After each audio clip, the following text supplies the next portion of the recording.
Hello, everyone, and welcome to Inside the Newsroom. I'm Maddie Paul. First off, I have to say I hope you all are doing okay after the storms that hit last night. It was a pretty dramatic event across many areas of KELOLAND as we got lots of reports coming in from not only officials, but also from our viewers showing different types of storms and different types of damages. I hope you're all doing okay, and thank you for watching Inside the Newsroom. We're going to talk a little bit about that weather that we saw, and we're also going to bring in other Newsroom staff members to talk about trending stories in our area. But first, let's go ahead and talk about all of that weather that we saw last night. Had to bring in our special guest, the honorary meteorologist Scott Mundt. This is turning into the Maddie and Mundt show, isn't it? Kind of. You always get like the little first segment. That's why I say honorary, though. It just belongs to you now. But I mean, with all the severe weather, I mean, it really is honorary at this point. Well, we've had a lot going on over the past couple of weeks. What a July. Whether it's, strong to severe thunderstorms or we have, excessive heat. We need to get into some excessive cold, don't we? Well, you were gone on vacation when we did get the cold come in. That huge cold front that I don't like to talk about because it was too cold. What, it fell to what, 70-something? No, wasn't it like 60? What? It was cold. For an hour? No, for days. Our viewers are like, come on, Scott, you should know. Well, he was gone. He was on vacation. He was clocked off for the week. But why don't we talk about last night? Because yesterday you were on Inside the Newsroom, and we were talking about how all modes of severe weather would be possible, and that really came into fruition last night. Yeah, and that's what we saw when things started. When we have these lone thunderstorms, these supercells, then it's easier to get something like a tornado to form. Yeah. And, that's what we had. We had numerous tornado warnings come out. I think at one time we had 4 or 5 at a time. And things started during the 4 o'clock hour. Yep. We had that one touchdown in central South Dakota. That we have video of, too. Yes. That we'll get to. Okay, how about now? How about right now, Scott? This was in Gregory. This was caught off of our own Skycam, right? Right. And, Brian and Jay were in studio doing coverage, and Brian came on screen, kind of pointed things out. Well, here it is. You could see it with our live cam, and here it is. You could see it on radar, too. So they were following that one as well as a couple other ones in central and northeastern South Dakota. Now, they did have tornado warnings on them. We didn't get any confirmation of touchdowns for those, but we had large hail. Yeah. Looking at a report that we had come in, I think, okay, is this the correct button? It is. Yes. So on our website, we put up, or our meteorologist, not we, it's not me, put up a full report of all of the weather events that came in, and we can see the Gregory one right here that hit around that 4 o'clock, a tornado. But then if I scroll up a little bit more, we have a funnel cloud right here in Buffalo, and then lots of hail. Yep. Go back down. Go back down. There's that Crestbard one. 3 point. I thought I just saw it. Trying to point. Nope. Go the other way. Other way? Oh, there it is. 3.5. Oh. Which one are you looking at? Right where the cursor is. Oh, right here? Yeah. Oh, I see what you mean. 3.5-inch hail. That's crazy. That's not good. No. And we had some pictures, too, just busting out car windows. A lot of damage large hail can cause. And that was near Crestbard. And you see a lot of the wind reports coming in between 60 up to maybe 90 miles per hour. A couple of areas may have gotten close to 100, and that may have happened in northwestern Iowa. So, and that happened later in the evening, too. But during the early part of the afternoon, as I was mentioning, when we get these lone thunderstorms, then those are the ones that can easily produce tornadoes. And that's why we had numerous tornado warnings come out early in the coverage, and then things slowly started to transition into a high wind event. And then that's what we had in southeastern South Dakota, in and around Sioux Falls, and then that continued into northwestern Iowa. And a lot of folks are, using today as cleanup. Big cleanup. And, some damage assessments, too. They'll probably send a crew out to look at these tornadoes or that touch down in central South Dakota to eventually give them a rating. And then we'll talk about that. The rating scale is more based on damage than actually the size of the tornado. So they'll go out and see what it hit. I believe we did have some damage with this one in Gregory County. So they'll be busy. The National Weather Service will send people out to assess any damage that may have occurred. And, of course, other people just, looking around their property. We noticed numerous trees being down on the western side of Sioux Falls. to the south and southeast of Sioux Falls. We've had numerous reports of damage as well. Hudson, unfortunately, probably got some of the worst damage, and we'll continue to see these cities and towns that do come in with these damage reports. But we've had reports of 5-inch diameter trees being toppled over, and power lines being down. Yeah, lots of power outages. Yeah, towers being down too. I think we had a picture of that near the Hudson area. So, yeah, around Lincoln County. I think I saw the same thing. But severe weather, is it over? Well, no, it's not. It would be nice to get a break. You're right. We do have that risk for severe weather today in western South Dakota. But, just to go over again yesterday, here's a look at the past 24-hour storm reports. We mentioned early in the day we had a lot of these show up across, south central South Dakota and the central Kettleland as well as northeastern South Dakota. So just circled a couple of those areas with those thunderstorms that were by themselves, so they didn't have to share any of their energy with anything. And then as we made our way into the evening hours, it became a wind event here across southeastern South Dakota. At around 9 o'clock, we had the storm move through Sioux Falls, and then 9:30, 10 o'clock, it moved across northwestern Iowa. Well, let's go back another 24 hours, and you probably remember talking about that storm in and near Watertown. Yep. We had the heavy rainfall, we had the large hail, we had that tornado touchdown to the west and northwest of Watertown, I believe near the Henry area, and same thing in around Sioux Falls. We had a couple of wind reports more on the eastern side of Sioux Falls on that Sunday night into Monday as compared to what happened last night when a lot of the damage and the strong winds made their way across western Sioux Falls. So it's been rather busy the past 24, 48 hours, and you mentioned our chances for severe weather. We have that as well. Slight chance across western and southwestern South Dakota. We'll do the same thing as what we did yesterday, try to break this down into, what's the highest risk that we have. And it's coming back again as a wind risk because we are looking at some cooler and drier air that will eventually start to come down. Okay, numbers in the 70s. How's that sound? Is it okay? Is that jacket weather for you? This is afternoon highs. I need a little sweatshirt. I'd like it without the severe, though. Yeah, right. That would be nicer. Well, we can't catch a break right now, but it's important to stay weather aware. And I think our team did an incredible job last night of even changing our homepage online at kellerland.com to include all sorts of updates and just honestly take what was going out on broadcast onto our website to show this is what we're tracking right now and this is the reports that we're getting. So hopefully it won't be as bad as it was last night, but we can still get some of those informations out for our viewers.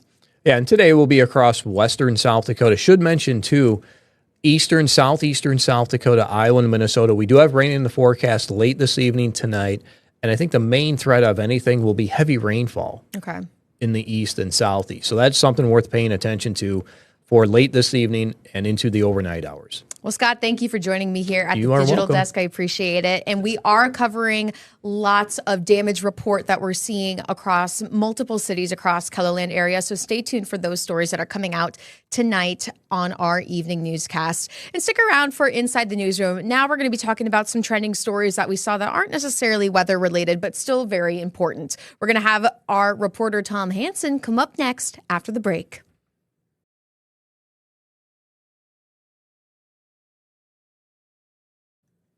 Welcome back to Inside the Newsroom. Governor Larry Roden announced a public safety initiative yesterday aimed at protecting South Dakotans, and it's called Operation Prairie Thunder. Tom Hansen reports. It's a who's who of law enforcement in one room for the governor's announcement. Governor Larry Roden announced what he calls a targeted anti-crime initiative to go after illegal drugs, investigate gang activity, hold parole absconders accountable, and stop dangerous street racing. The primary effort will be saturation patrols starting next month. Twice a month, the state will send 10 to 15 extra troopers to Sioux Falls. All of these efforts will be coordinated with the existing local crime task force. We're not here to reinvent the wheel. We're here to support what works and to provide some extra juice. Sioux Falls Mayor Paul Tenhagen says Sioux Falls is a safe community. However, he considers this a proactive measure as the city grows. We're actually proud that right now we are at a 5-year low for violent crimes and property crimes per capita but we are adding more people. So that does mean we do have more violent crimes. We do have more property crimes. As we add more of those lane miles and road miles, we do have a lot more exhibition driving, a lot more speeding. Sioux Falls residents may see more planes and helicopters in the skies above the city. Roden has authorized the use of state airplanes and the National Guard's Lakota helicopters, often used in drug interdiction. If the plan proves successful, Rapid City and other cities could see similar programs in the future. I want to emphasize that this is a pilot project. My vision is this type of coordinated effort will be a model that can be replicated in other communities to help keep all of South Dakota safe.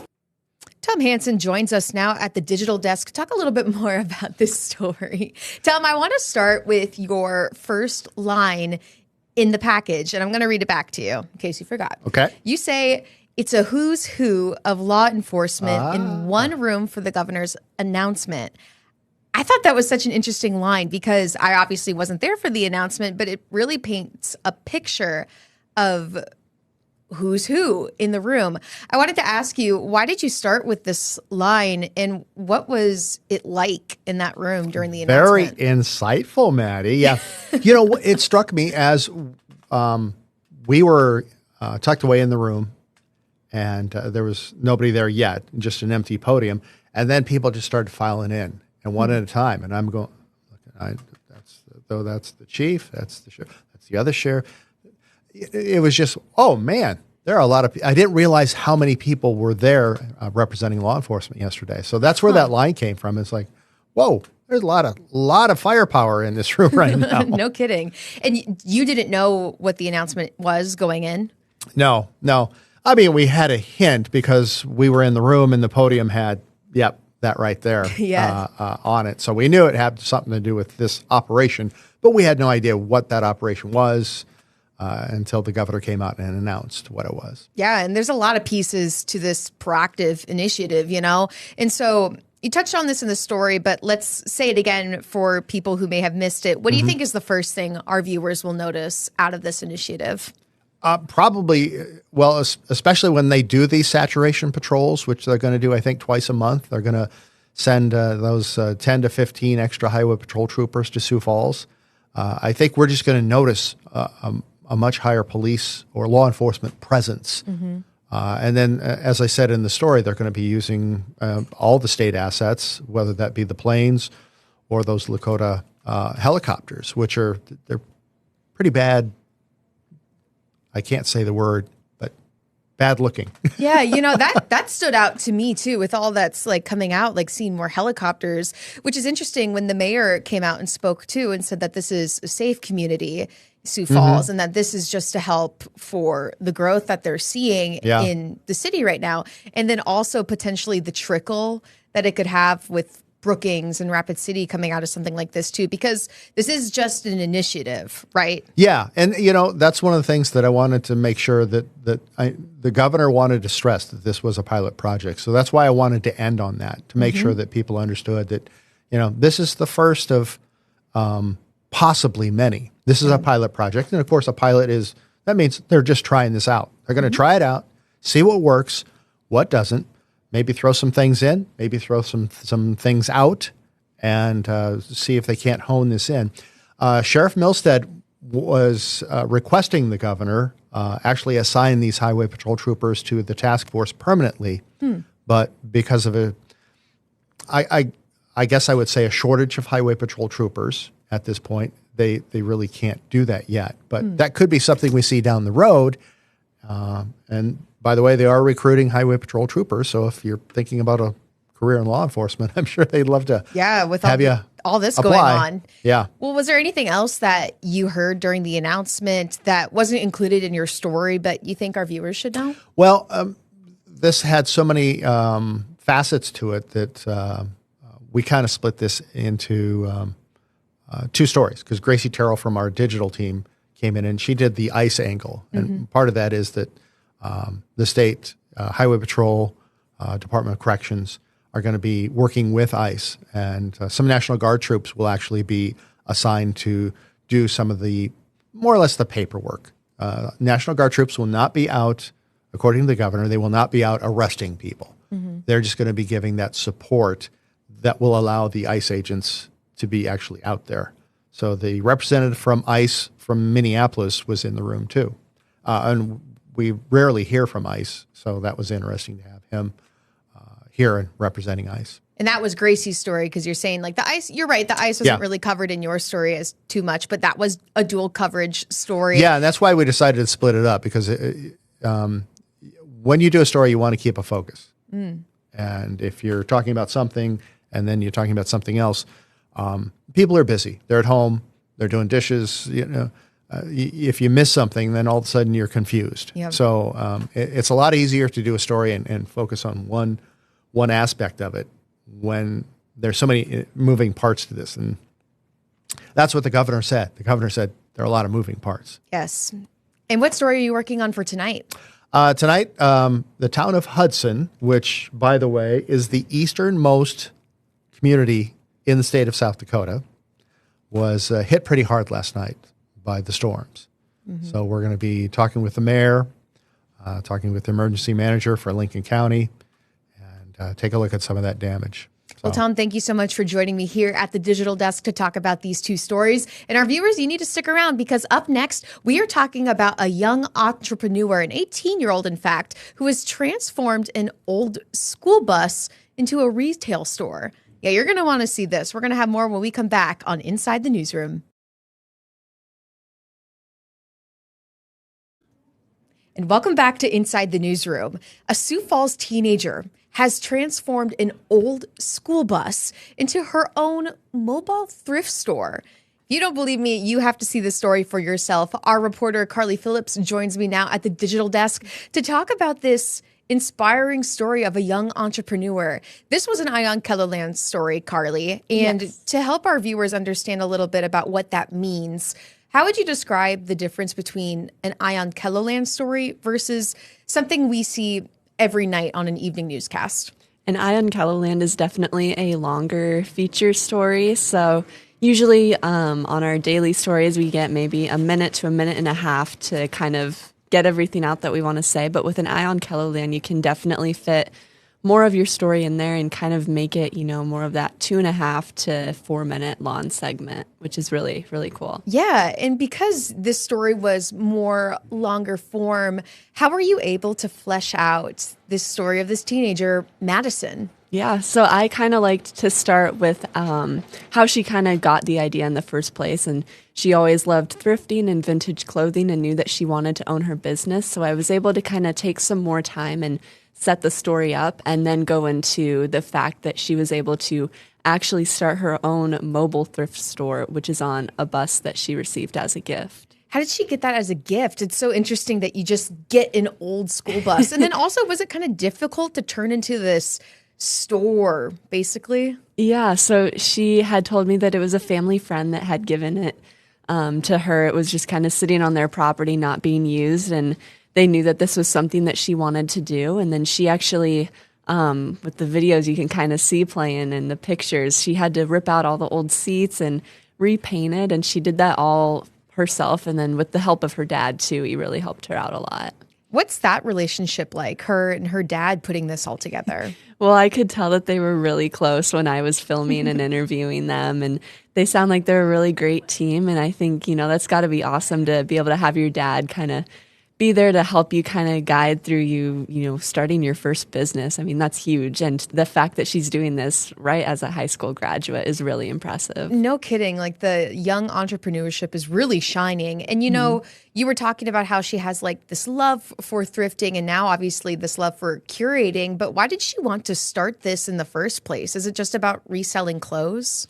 I mean, that is a part of it, continuing her like passion for that, but also, kind of giving clothes a second chance, not just, throwing them away when you're done with them, kind of being able to think about, ways to reuse clothes and get stuff back in style rather than just letting it go to waste. It's just so fascinating. How would you describe like the atmosphere of being around or inside that bus? What was the vibe like? It was so cool. And they also had a couple like vintage Kello t-shirts, which was like, oh my gosh, it was just really interesting. And she was really proud of it, you could tell. And just kind of showing me all the different things that she has to offer and sell. And so I could tell that she was really passionate about it. So that just made it, an even more fun atmosphere to be in. And what do you want viewers to take away from watching or reading your story? I think, just talking to Madison, she didn't let, just the fact that she's fresh out of high school didn't stop her from doing something like, big, like opening her own thrift store on a bus. Like, you don't hear that very often, but if you have a goal, you can set your mind to it and do what you want to do. Carly, is there anything else that you'd like to say about creating this Eye on Kelloland story, or anything else that you learned about Madison and her dad? The only thing is, I know she says she hopes to be at a lot of future events around Sioux Falls. So definitely, if people are into the vintage clothing vibes and want to check her out, they can definitely stay up to date with that. Awesome. Carly, thank you so much for joining me here at the Digital Desk. And everyone, stick around. We're going to wrap things up when we come back after the break.